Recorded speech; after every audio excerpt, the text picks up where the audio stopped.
dia dapat menjadi kajian ilmu dan teknologi. Jadi dengan adanya penginderaan jauh dapat memudahkan kita dalam melakukan pemetaan. Dengan adanya penginderaan jauh kita tidak perlu mengukur lagi dengan cara manual, tapi kita bisa melihatnya dengan menggunakan drone. Jadi dengan drone itu kita bisa melihat bagaimana letak suatu wilayah yang akan kita jadikan sebuah peta ataupun sebuah.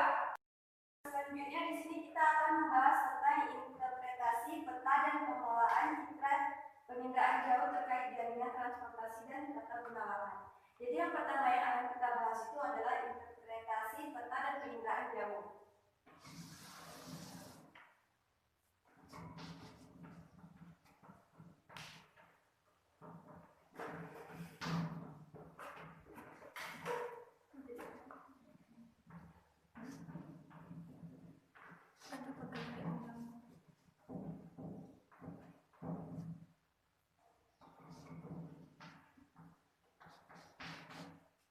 Jadi di sini kita bisa melihat keterampilan dasar peta dan pemetaan adalah interpretasi peta atau penafsiran peta, yaitu menemukan makna atau arti di balik fenomena. Misalnya, mengapa di bagian wilayah tertentu terjadi pengelompokan atau pola yang berbeda dengan pola wilayah dari bagian lainnya. Jadi di sini kita bisa melihat bagaimana perbedaan pola-pola suatu wilayah yang ada di suatu wilayah. Pola muka bumi terdiri atas dua jenis. Jadi di sini terdiri dari pola muka bumi.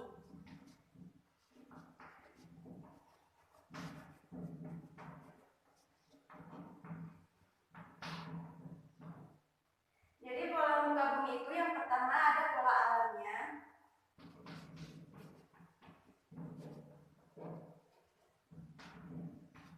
Dan yang kedua ada pola sosial budaya.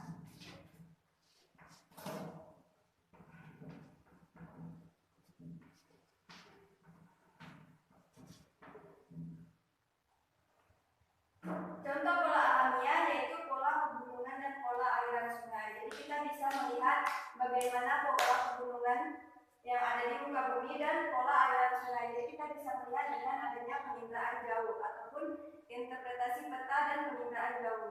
Jadi dengan adanya penginderaan jauh kita bisa melihat bagaimana pola pegunungan dan pola aliran sungai yang kemudian akan kita jadikan sebagai interpretasi peta.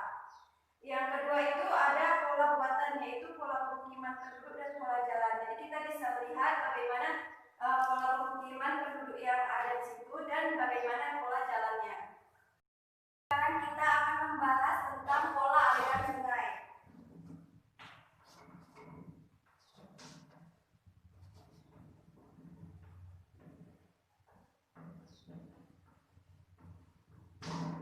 Jadi di sini biasanya pola aliran sungai itu pada peta dicirikan dengan simbol garis berwarna biru. Jadi pada peta ketika ada garis berwarna biru itu artinya merupakan ciri dari pola sungai atau aliran sungai. Jadi pola aliran sungai itu juga ada dua. Yang pertama pola aliran sungai memusat atau sentripetal, yang menandakan bahwa pola aliran sungai tersebut berada pada suatu cekungan atau danau. Yang kedua ada pola aliran sungai menyebar atau sentrifugal, yaitu pola aliran sungai yang menyebar dari satu titik seperti sungai berhulu dari puncak gunung. Jadi dia sungainya tersebar, tidak hanya pada satu cekungan, tapi dia menyebar. Yang B itu ada pola pemukiman penduduk.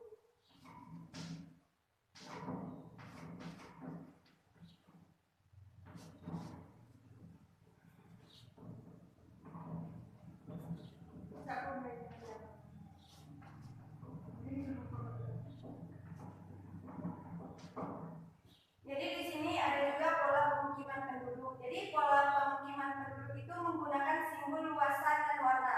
Pola pemukiman penduduk yang dapat diamati pada peta adalah kita bisa mengetahuinya. Yang pertama itu ada pola pemukiman memanjang. Jadi contoh dari pola pemukiman memanjang ini adalah memanjang mengikuti jalan sungai dan mengikuti garis pantai. Jadi pola pemukimannya dia di mana ada sungai ataupun ada pantai, dia mengikuti pola dari sungai ataupun pantai tersebut. Jadi dia mengikuti garis pantai dan sungai. Tujuan dari pemukiman kepada sumber air dan mempermudah transportasi. Ketika kita tinggal di pinggir sungai ataupun di pesisir pantai, jadi itu memudahkan transportasi dengan jalur laut. Yang kedua itu ada pola pemukiman berkelompok. Jadi contoh dari pola pemukiman berkelompok ini adalah berada di sekitar fasilitas-fasilitas tertentu seperti pertanian dan perkebunan. Jadi di mana ada tempat pertanian dan perkebunan, maka disitulah adanya pola pemukiman berkelompok. Jadi dia berkelompok di mana terdapat daerah perkebunan atau pertanian. Dan yang ketiga itu ada pola pemukiman penduduk terpecah-pecah. Jadi pola pemukiman ini bertujuan untuk mencari tempat yang dengan air, tanah subur, iklim yang cocok dan daerah yang sama. Jadi polanya itu tersebar di mana yang ada tempat mereka merasa cocok, mereka bakalan membuat pola pemukiman. Penginderaan jauh juga bisa dipakai untuk berbagai macam keperluan seperti mendeteksi sumber daya alam, banjir, kebakaran hutan, serta ikan di laut, penggunaan lahan dan manajemen transportasi. Jadi penginderaan jauh itu bisa digunakan sebagai sumber daya alam. Jadi dengan adanya penginderaan jauh yang salah satu caranya bisa kita lakukan dengan drone itu, kita bisa melihat sumber daya alam. Apa saja sumber daya alam yang terdapat di suatu wilayah tanpa kita harus datang ke tempatnya langsung. Setelah itu kita bisa melihat banjir dengan kita menggunakan drone ketinggian sesuai dengan yang diinginkan, kita bisa melihat di mana letak terjadinya banjir. Begitu juga dengan kebakaran hutan, sebaran ikan di laut, penggunaan lahan. Jadi penggunaan lahan itu juga sangat manfaatnya itu besar di penginderaan jauh. Jadi dengan adanya penginderaan jauh kita bisa melihat lahan tersebut dan kita bisa tahu lahan yang ingin kita gunakan tersebut dan sebagai manajemen transportasi. Jadi dengan ada drone kita atau penginderaan jauh bisa melihat seberapa jauh jalan yang ada di wilayah tersebut atau di mana saja yang ada. Sekarang kita akan membahas tentang interpretasi citra penginderaan jauh. Kalau tadi interpretasi peta, kalau sekarang interpretasi citra. Jadi di sini ada interpretasi citra visual, yang itu ada interpretasi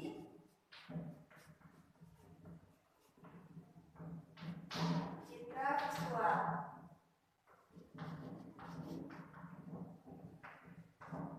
Jadi kita bisa lihat di sini interpretasi citra visual itu yang pertama ada rona atau warna. Rona dan warna. Jadi rona dan warna ini dia menggambarkan tingkat kegelapan atau kecerahan objek pada citra. Rona dibedakan atas 5 tingkat, yaitu putih, kelabu hitam, dan hitam. Jadi warna-warna ini sangat mempengaruhi antara lain permukaan yang kasar, warna objek yang gelap, dan objek yang basah atau lembab cenderung menimbulkan warna gelap. Jadi kalau warna gelap itu dia merupakan menggambarkan suatu permukaan yang kasar ataupun warna objek yang gelap. Yang kedua itu ada ukuran. Jadi ukuran di sini adalah ciri objek berupa jarak, luas, lereng, dan volume. Jadi ukuran selalu berkaitan dengan skalanya. Di sini berkaitan dengan skalanya, yaitu berupa jarak, luas, dan volume pada peta ataupun pada citra. Setelah itu ada bentuk. Jadi di sini bentuk adalah konfigurasi atau kerangka gambar dari suatu objek yang mudah dikenali seperti bentuk memanjang, lingkaran, dan segi empat. Misalnya gedung sekolah umumnya berbentuk huruf I, L, dan U atau berbentuk 4 persegi panjang. Jadi di sini bentuk juga sangat mempengaruhi dari interpretasi citra. Setelah itu ada tekstur.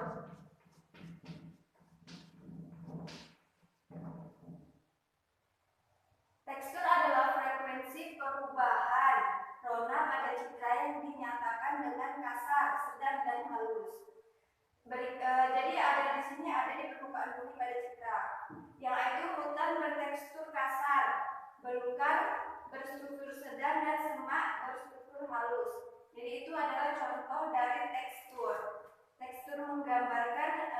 sesuatu yang dinyatakan dengan kasar, sedang, dan halus.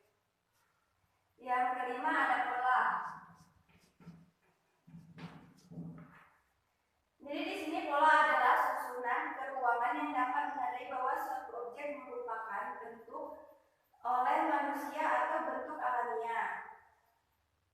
Jadi di sini misalnya seperti kebun kelapa sawit dan kebun kopi memiliki pola teratur sehingga dapat dibedakan dengan hutan. Itu dari pola. Yang keenam itu ada bayangan.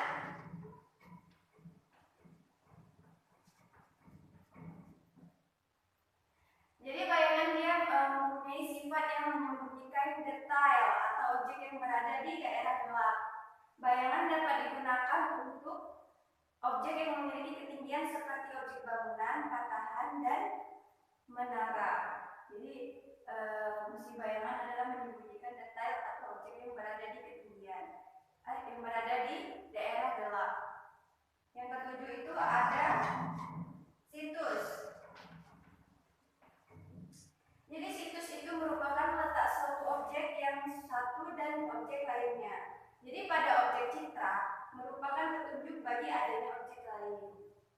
Stasiun kereta api berasosiasi dengan kereta api yang bercabang ataupun permukiman penduduk berasosiasi dengan jalan. Jadi tadi situs adalah letak suatu objek terhadap objek lain di sekitarnya. Misalnya pemukiman pada umumnya memanjang pada pinggir pantai atau sepanjang jalan. Itu merupakan situs. Situs adalah suatu objek terletak pada objek lain. Yang ke-8 itu ada asosiasi. Jadi asosiasi ini tadi kita bahas sedikit tentang asosiasi, yaitu tentang keterkaitan antara objek yang satu dan objek lain. Suatu objek pada citra merupakan petunjuk bagi adanya objek lain. Jadi di sini asosiasi menunjukkan bahwa adanya objek lain pada suatu objek. Yang ke-9 ada konvergensi.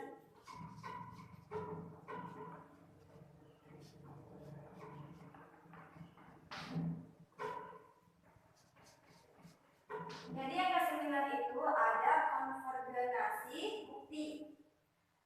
Itu adalah teknik interpretasi dengan menggabungkan beberapa unsur interpretasi untuk menemukan objek.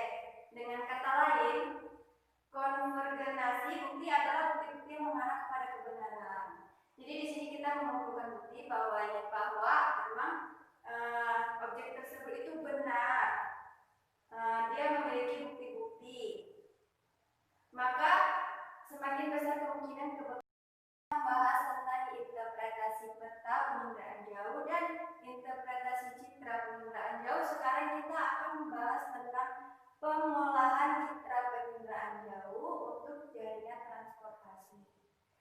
Ya, jadi yang pertama itu kita akan membahas tentang pengertian transportasinya dulu.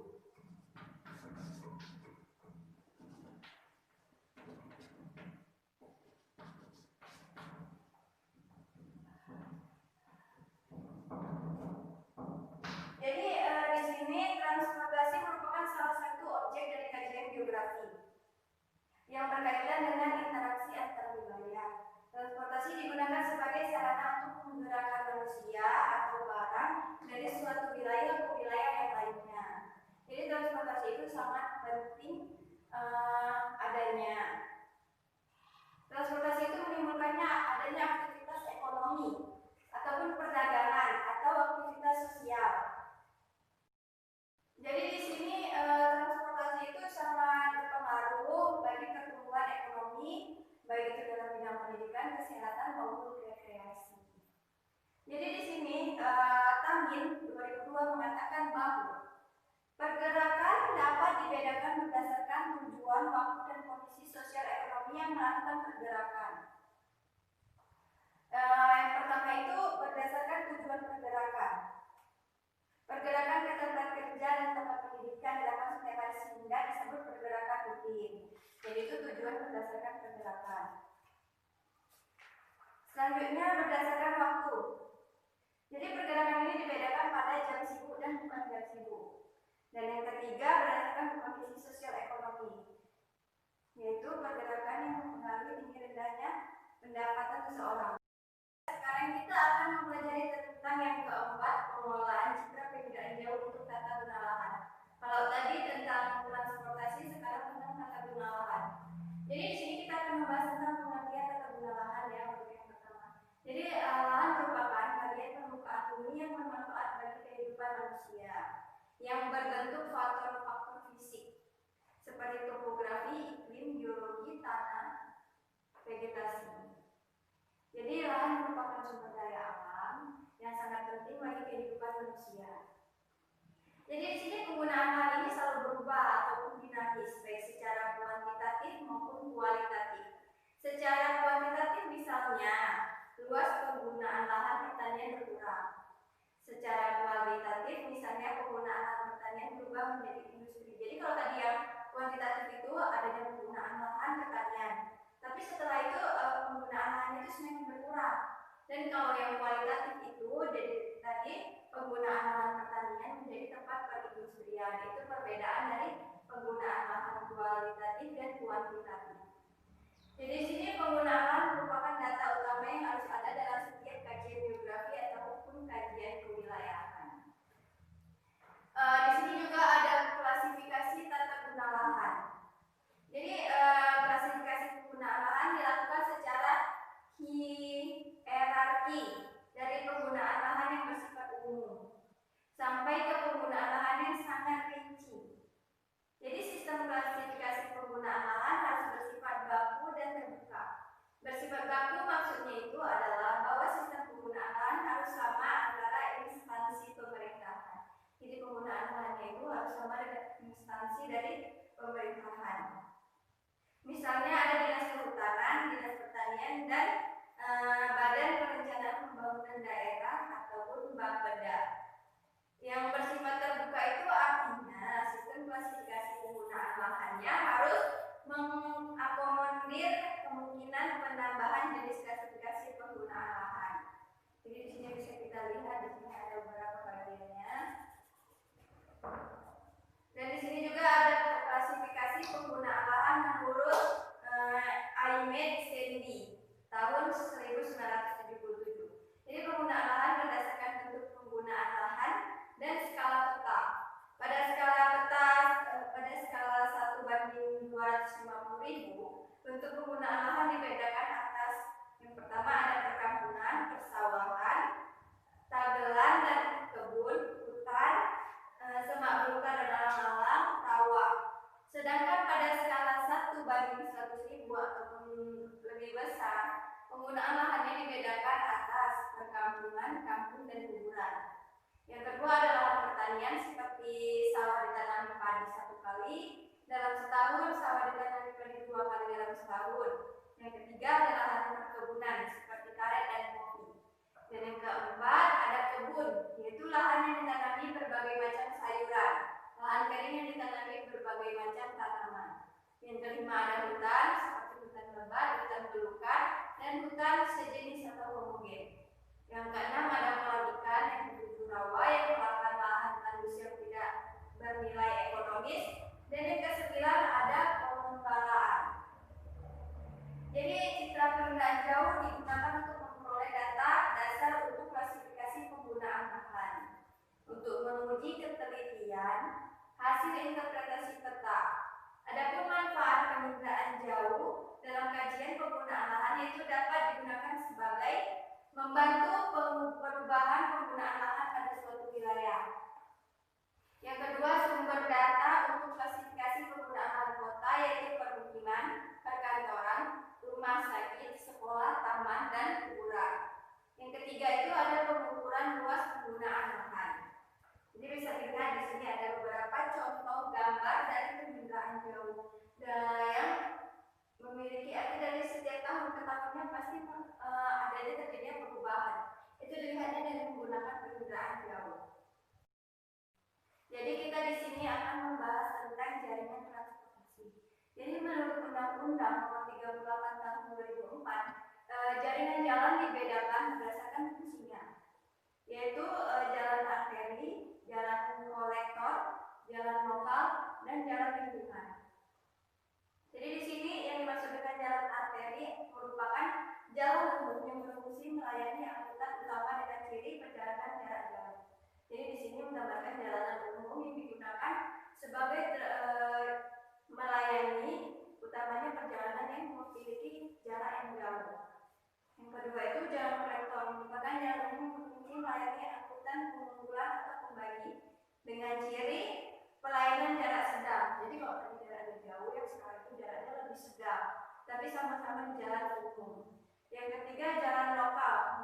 jalan umum yang berfungsi melayani angkutan setempat. Jadi jalan tersebut biasanya hanya dilalui oleh angkutan-angkutan yang melayani untuk masyarakat setempat ataupun dengan jarak dekat. Yang ketiga itu jalan lingkungan, merupakan jalan umum yang berfungsi melayani angkutan lingkungan dengan ciri-ciri jarak dekat dan kecepatan yang rata-ratanya itu rendah. Jadi tadi dari jarak yang jauh